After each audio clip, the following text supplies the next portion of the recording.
Hey guys, I'm Torrin and welcome to my channel. Today's video is hopefully going to inspire some of you to make a fancy card for a friend in January. I have done just that and I've chosen the birth flower, which is a carnation, for my friend Leah. So stick around if you want to learn how I did it. So first thing to do is to create an A6 piece of watercolor paper. I just cut mine up from my A5 watercolor booklet.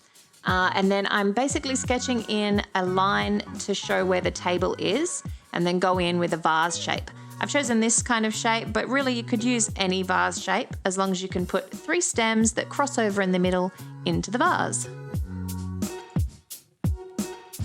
Now it's time to sketch in our guide for the heads of the flowers. It makes it a lot easier if you do a big oval so you can see how big your flowers are going to be.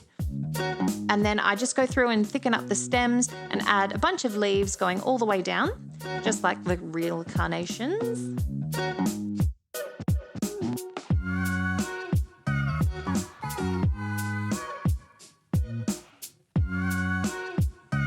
Now for the fun part.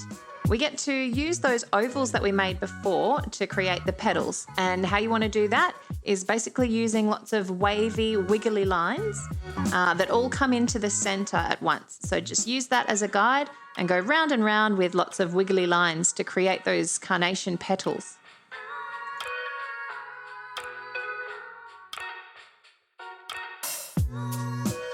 So now once we've got our sketch all done, it's time to go over the top with a fine liner.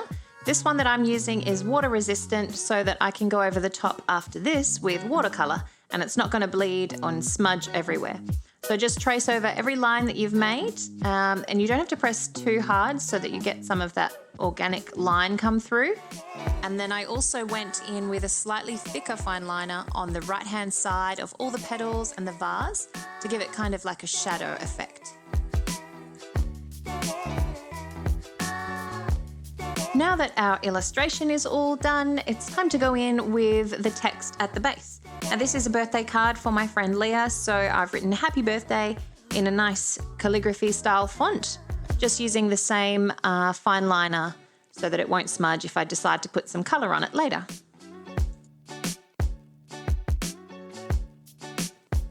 So now I've finished the black and white illustration, it's ready to go. If you like it here, you could stop at this point, but I go ahead and add some watercolor.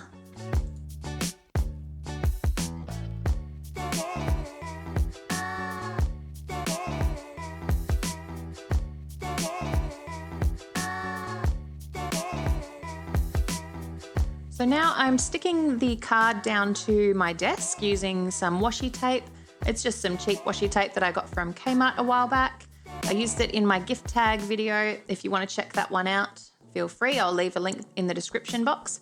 Now I'm just using 3 colors to paint these flowers. One is red for the flower heads, and then a green for the stems and the leaves, and then a nice blue for the vase. You can choose any colors you like, but this is what I went with.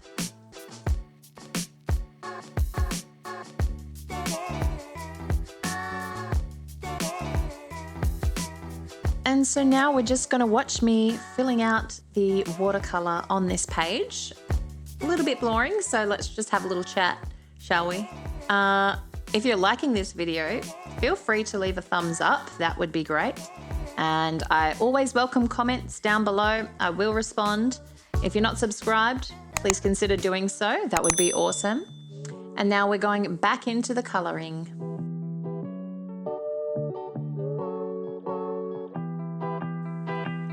So here I'm adding some more layers on the blue, which is just building up some shades and highlights to just add a little bit more definition to it.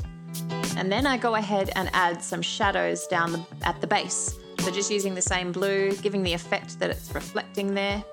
And then a little bit more detail on the background with some stripes, just for some interest. So now while it's drying, I'm just preparing my A6 folded card with some double-sided tape, so ready to stick it on straight on top.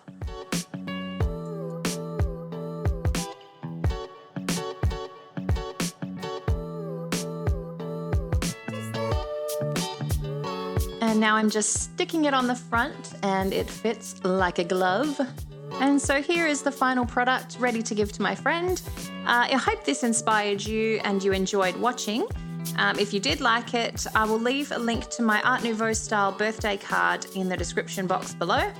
And don't forget to leave me a comment if you want to see more like this. And for now, I will see you later.